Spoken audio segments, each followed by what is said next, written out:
Stock options and RSUs are very prevalent within the tech industry. I was confused.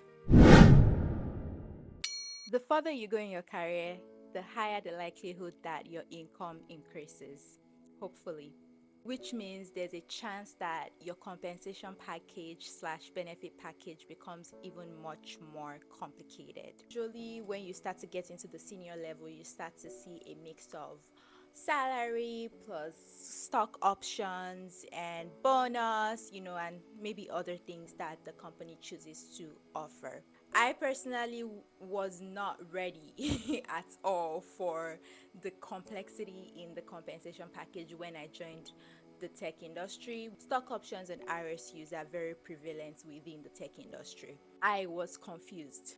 I did not understand what RSUs meant, ESPP, and all of this lingo that I never had to use in my previous industry. So I went on a quest to try to understand in layman terms. I repeat, layman terms, because there's so many terminologies and lingo that's so specific to the financial industry that it's so easy to get overwhelmed and confused, which I certainly did. Today, I am going to be helping you understand restricted stocks units, RSUs, which is a part of the compensation package that you will typically get if you work within the tech industry or you are moving up the ladder in your career.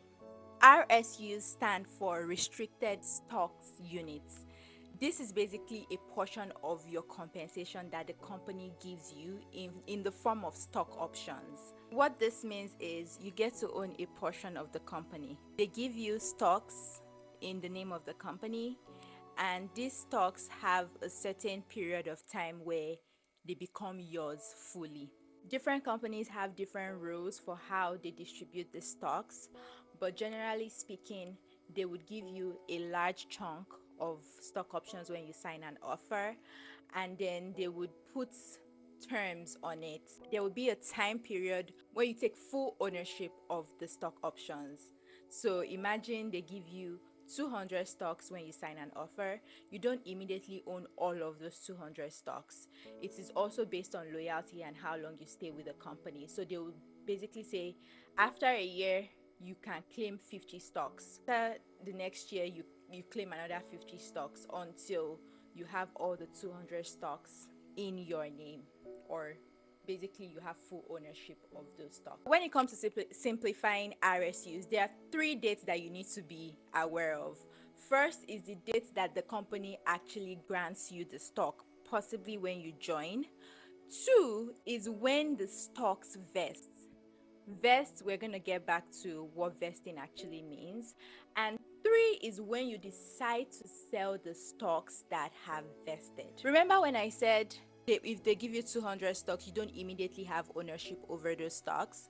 So basically, the moment when you have ownership over the stocks is called the vesting date. The day that they transfer over the full ownership of the stocks, even though they've granted you in the past, but now you have full ownership to do whatever you want with those stocks.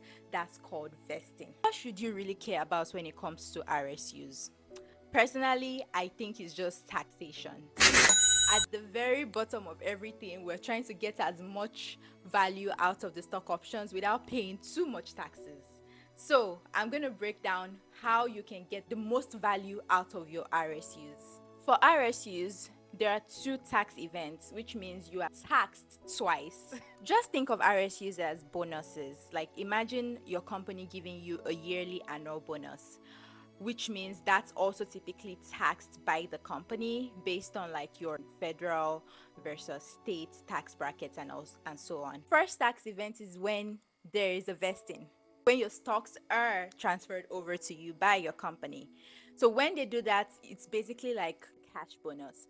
The company takes a certain percentage they withhold a certain percentage of money for taxes, and this is usually ordinary income. So whatever your ordinary income tax bracket is, they typically cap this for everyone. So I believe it's 22% as at the time of this video. So they will take a federal income of 22% as a base rate, and state taxes if you have state taxes in addition to that. So let's assume the state taxes is 10 percent. So now you have 32% taxation on your initial vesting amount.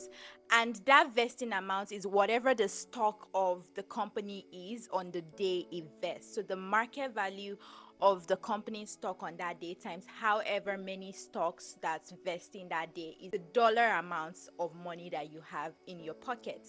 Now that is taxed federally and state-wise on 32%. But note that 22% is kind of like a general standard for taxation. If your tax bracket is bigger than that, if you're in a higher tax bracket, you expect to pay more taxes, and that would typically be due during tax season. So now that we understand taxation, we understand vesting and every other thing surrounding RSUs, let's talk about how you can get the best bang for your buck. One thing you want to pay attention to is the fact that whenever you choose to sell the stocks, you're going to pay some taxes on that as well, on the gain, not on the full capital. So you've already paid taxes on everything through your company. And now, when you choose to sell, is also very important. So generally speaking, when you sell a stock or any stock you've been holding for less than a year, you typically pay short-term capital gains on that. And if you sell it a year or more after, you pay long-term capital gains. Best case scenario for you to get the best bang for your buck would be to sell your stocks at least a year after they vested, and typically say 2 years after the grant date. But I always assume that it would have been 2 years anyway, because from like the first vesting date, for most companies it's already a year. But you need to confirm 2 years from when the company granted you the stocks and a year from when they vested. That's not to say that you cannot sell your stocks a year before, or within a year of vesting, but just know that you're going to be paying much higher taxes. You're going to be paying your income, your ordinary income taxes. However, if you wait for a year, you're going to pay 15 to 20% depending on where your income cap is for that year. But for me, I typically would just say hold it for 2 years from the day that they grant you the stocks. And if you want to sell it after that, you can always sell it. In summary, RSUs are like annual bonuses.